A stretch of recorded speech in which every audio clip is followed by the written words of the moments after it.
Magandang umaga Magandang umaga po sa inyo, sa inyo, Gina, Gina Bernadette Remilio, at sa at mga sa mga kapwa ko aral sa sa asignaturo Signato. dito. Ako po Si si Ivy C. Agrasada at at ako po ay magbibigay ng aking ulat tungkol tungkol sa asignatura bayan ugnayan ng ng wika, wika, kultura, kultura at at lipunan. lipunan. Ang Ang aking aking paksa paksa na napili sa aking ulat ay lipunan sa bagong panahon. bago po natin Natin i-discuss ang aking ulat, ulat, alamin po muna natin ang ibig sabihin ng lipunan. Lipunan, lipunan. ito Ito ay ay tumutukoy sa mga taong taong tamang naninirahan ng organisadong komunidad, isang batas, tradisyon, tradisyon, at kahalaga. pagpapahalaga. Sikat ng mga tao Tao na na nagbibigay ng katangian o paglalarawan sa huwaran ng mga pagkakaugnay ng bawat isa na binabahagi ang ibang kultura o institusyon. So, ibig sabihin, ang lipunan bumubuo sa lipunan tayo tao na mayroong iba't ibang ibang kultura, tradisyon, at paniniwala. At meron ding mga iba't ibang organisasyon o institusyon. Masasabi rin natin na maaring kaiba ang praktisi ng isang lipunan mula sa iba't ibang pangkat etniko. So, ibig sabihin, ang mga tao, tayong mga tao na bumubuo sa isang lipunan ay may iba't ibang mga pangkat etniko. Pag pangkat etniko, ibig sabihin ay ang mga lahing pinagmulan nito, yung tribo mo, ikaw ba ay Ilonggo, Maguindanao, o ikaw ay nabibilang sa mga Tagalog.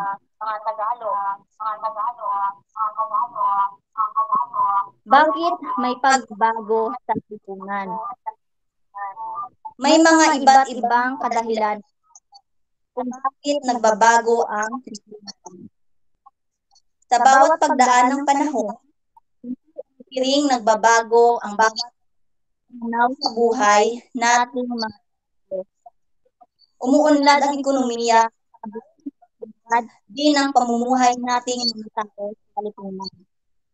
may mga makabagong teknolohiya na naimbento at ito'y Ito'y naging laking bahagi ng ating buhay. May mga matataas na antas ng tao sa lipunan sa kadahilan ng sila'y nakapag-aral at naging professional. Ang mga nabanggit ko po ay isa sa mga nakikita ko pong rason kung bakit roon ng pagbabago sa ating lipunan. Kasi kung mapapansin po natin, noong panahon, tayong mga tao ay mayroon lamang bumuhay, lalo na po dito sa Pilipinas, na ang mga ninuno natin noon, sadyang napakasimple lamang po ng kanilang pamumuhay. Pero dahil po sa pagbabago rin ng panahon, ang bawat tao dito sa bansa natin, hindi lang po dito sa bansa natin, kundi sa buong mundo, ay nagkakaroon din ng ng pagbabago at nagkakaroon kasi ng edukasyon at tumaas din po yung antas ng kanilang pamumuhay. Ano ang naging epekto ng bagong lipunan sa ating wika? So sa pagbabago ng lipunan, ito na kumbaga maapektuhan din yung pag-unlad ng ating lipunan. Halimbawa dito sa atin, sa Pilipinas, isa sa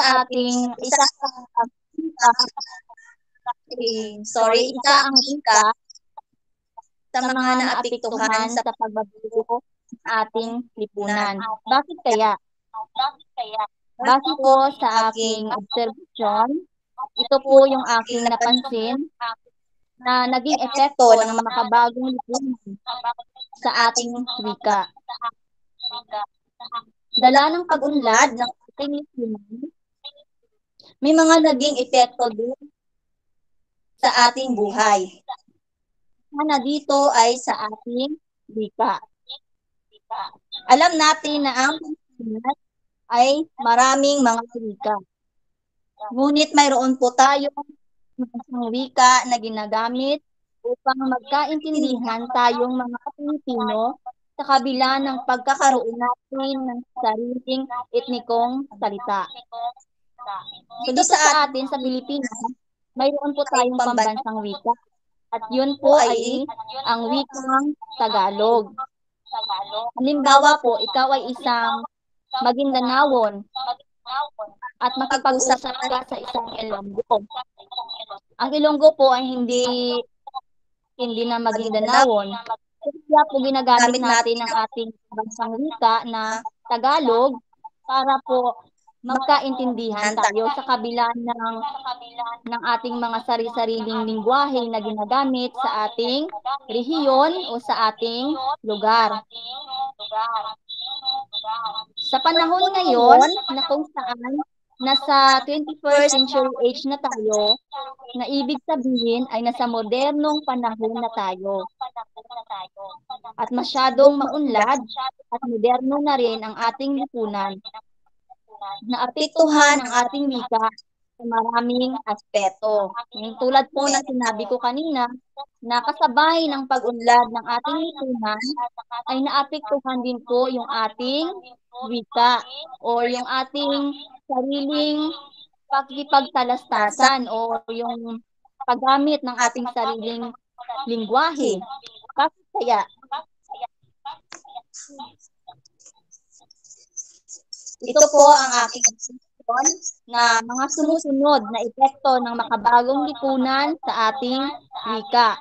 Una na po rito ay ang maraming kabataan ang mas nahuhumaling na pag-aralan ang salita ng ibang bansa kaysa sa sarili nating wika.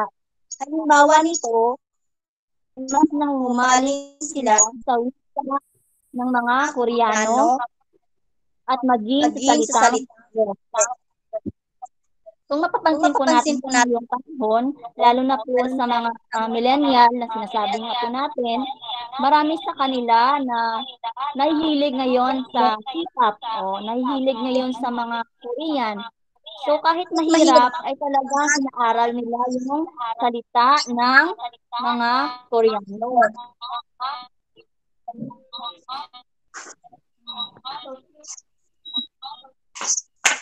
At ngayon nga, ang mayroon din iba na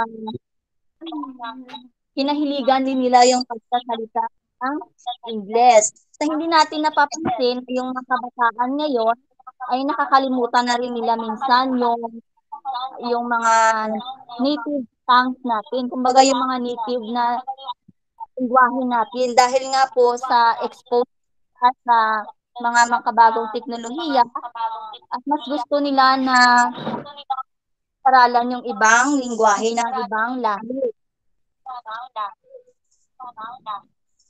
Pangalawa po, sa pag-unlad ng lipunan, naging basihan na rin sa pagiging bihasa sa pagsasalita ng Ingles. So sa ngayon, ang mga Pinoy ay bihasa sa pagsasalita ng Ingles. At mas sinasabi nila ay matalino kapag ikaw ay bihasa sa pagsasalita ng Ingles. Na hindi natin iyon napapansin na sa practice na iyon ay nakakalimutan natin yung sarili nating wika. Masakit isipin na mas maraming kabataan ngayon ang hindi bihasa sa pagsasalita ng sarili nating wika. O kahit ng sarili nating wika na ginagamit sa ating sariling rehiyon. Halimbawa ngayon, sa Ilonggo, maraming mga kabataan ngayon o magulang na hindi nila ginagamit ang sarili nilang salita sa pagpapalaki sa kanilang anak. Bagkus, minsan yung mga bata pa lamang, ang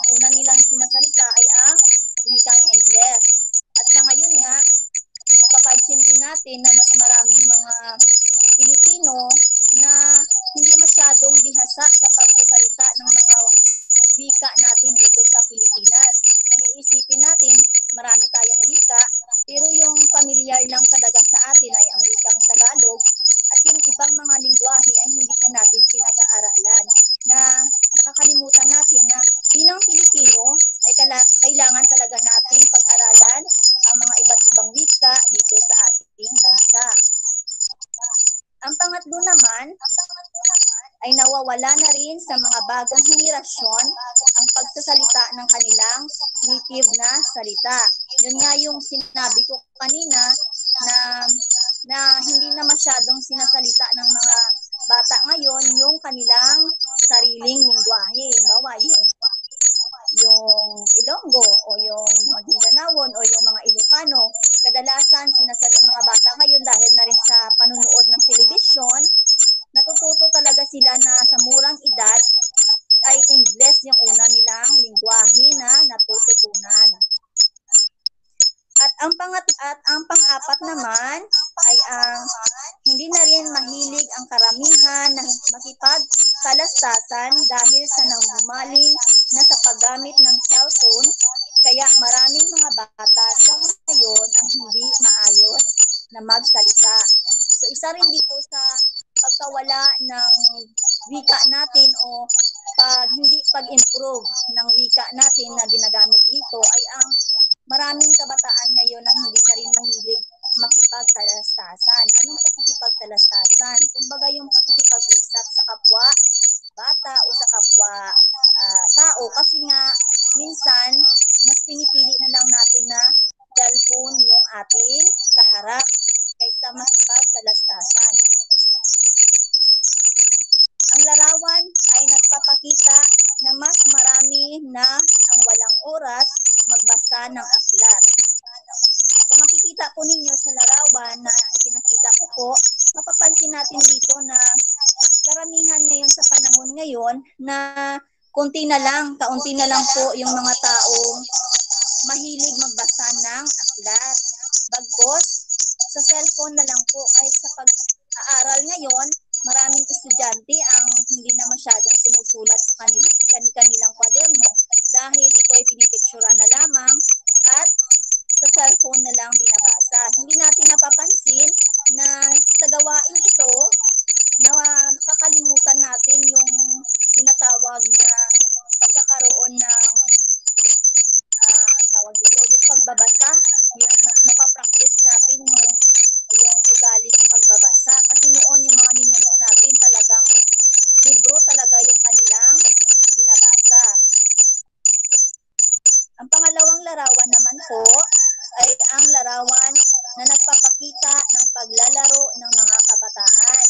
So, mapapansin natin dito sa larawan na ito na malaking bagay yung paglalaro sa mga kabataan. Kasi sa pamamagitan po nito, nakikita natin na nagkakaroon ng interaction. Pag merong interaction, merong pakikipagtalastasan. Ibig sabihin, merong pag-uusap na nagaganap. Kasi kapag nag-uusap tayo sa ating kapwa-tao, ay napapractice po natin yung ating lingwahe o yung ating pagsasalita. So, ginagamit natin yung sarili nating wika sa pakikipag-usap sa kapwa natin Pilipino. Ang susunod naman ay ang makabagong lipunan. May epekto ba sa ating kultura? So, dito naman tayo sa ating kultura. Ano ba ang kultura? Ang kultura ay katuruan ng pinagsama-samang pananaw ng mga tao sa kanilang lipunan. Nakapaloob sa pananaw na ito na ang koleksyon ng mga kaugaliang nakasanayan, paniniwala, tradisyon, at iba pa. Maaaring ang mga pananaw na ito ay pamana pa ng ating mga ninuno. So, ibig sabihin po, ang kultura ay binubuo ng mga paniniwala natin, mga tradisyon, at mga kaugalian na ginagawa natin bilang bumubuo sa isang lipunan. Kagaya ng sinabi natin kanina na ang lipunan binubuo ng pangkat ng iba't ibang pangkat ng tao.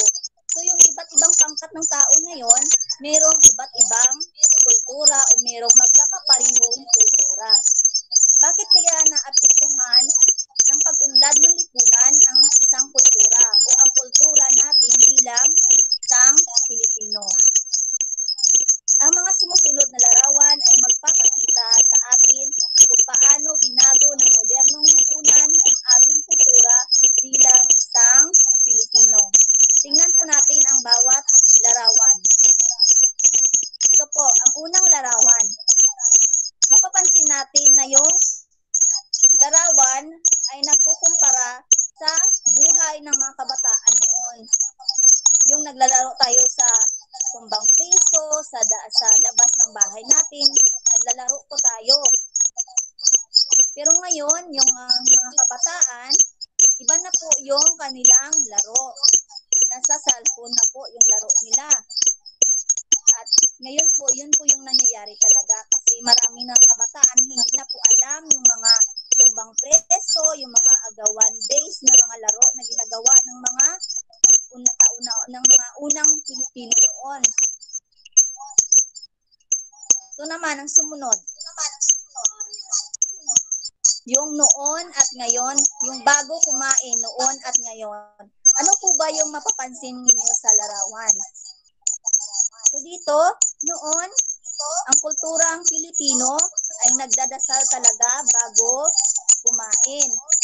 Mapapansin natin yung mga matatanda noon ay masyado talagang relihiyosa, at inuuna talaga yung panalangin bago kumain. Pero ngayon po, ano yung mapapansin natin at totoong nangyayari? Bago kumain ay pinipicturan muna yung pagkain kasi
nagkakaroon na po ng division ang magulang at ang mga anak.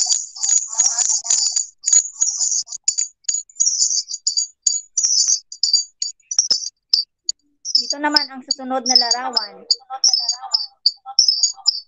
Ang mga tao ngayon ay abalang-abala po sa pamumuhay, kung paano mabuhay sa mundong ito, at nakakalimutan na rin po ang pananampalataya sa Panginoon.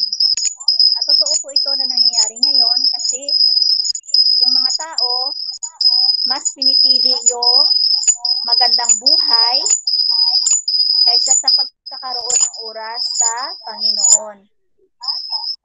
Maganda naman po yung maghanap buhay. Hindi po yun siya masama. Hindi po masama na maghangad ng mga bagay na gusto natin. Pero dahil nga po sa pagunlad ng lipunan, nagkakaroon tayo ng mga ambisyon na minsan hindi na natin kaya, pero pinipilit pa rin natin. At nakakalimutan natin magbigay oras sa ating Panginoon. Ang susunod naman po ay ang mga henerasyon noon kaysa sa henerasyon ngayon. Mapapansin po natin noong unang panahon, napaka-konserbatibo po ng ating mga ninuno. Pero sa ngayon po, ang pagkakaroon ng LGBT ay parang bukas na rin po dito sa ating bansa. At isa po yun sa mga kultura na parang nawala po yung kultura natin na pagka-konserbatibo at pagka-maselan pagdating sa mga usapin ng pagkakaroon ng mga third sex. Ang susunod naman po ay konserbatibo po ng ating mga kabataan. kahit ng mga matatanda ngayong panahon po. Kasi ngayon, makikita natin na ang mga tao nahihilig na rin sa mga malalaswang panuurin. Ang kultura po natin noon, talagang pinagbabawal talaga na manood yung mga kabataan ng ganito. Kasi sobrang stricto ng mga magulang noon. Pero ngayon, parang pinababayaan na lamang ng mga magulang ang kanilang mga anak na manood ng mga ganitong panoorin. So yun po yung mga larawan na nagpapakita ng kaibahan ng pagkakaroon ng maunlad na lipunan kung paano ito nakaapekto sa ating kultura. Ang pag-unlad ay may magandang dulot sa ating mga tao, lalo na sa lipunan. Sa pamamagitan ng pag-unlad ay mas lalo tayong nahuhubog bilang tao at mas marami tayong mga kaalaman na nalilikom para isabuhay sa ating pamumuhay dito sa mundo.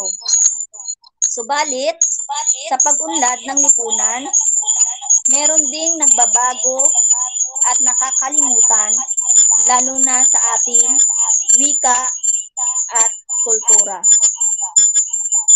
So yun po yung aking ulat na binahagi sa inyo na sana po ay napulutan din po ninyo ng aral at magkaroon din po ng leksyon.